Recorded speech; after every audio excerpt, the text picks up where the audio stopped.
The modern fame of the Knights derives from the first known European translation by Antoine Galland, which appeared in 1704. According to Robert Irwin, Galland played so large a part in discovering the tales, in popularizing them in Europe and in shaping what would come to be regarded as the canonical collection that, at some risk of hyperbole and paradox, he has been called the real author of the Knights. The immediate success of Galland's version with the French public may have been because it coincided with the vogue for contes de fées, fairy stories. This fashion began with the publication of Madame d'Aulnoy's Histoire de Hippolyte in 1690. D'Aulnoy's book has a remarkably similar structure to the Knights, with the tales told by a female narrator.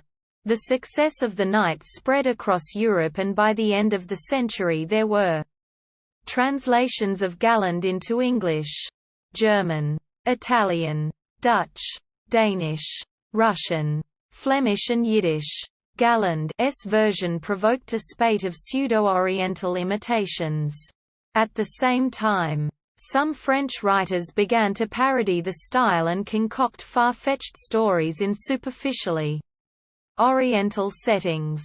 These tongue-in-cheek pastiches include Anthony Hamilton's Les Quatre Facardins, 1730, Crébillon's La Sofa, 1742, and Diderot's Les Bijoux Indiscrets, 1748.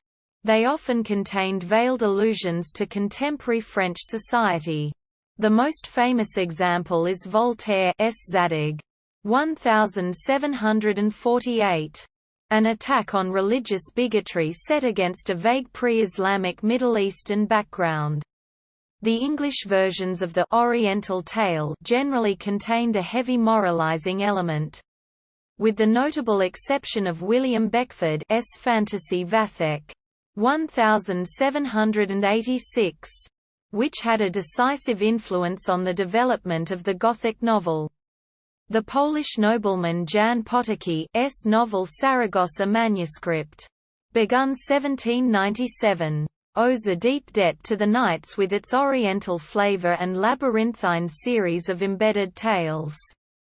The work was included on a price list of books on theology, history, and cartography, which was sent by the Scottish bookseller Andrew Miller, then an apprentice, to a Presbyterian minister. This is illustrative of the title's widespread popularity and availability in the 1720s.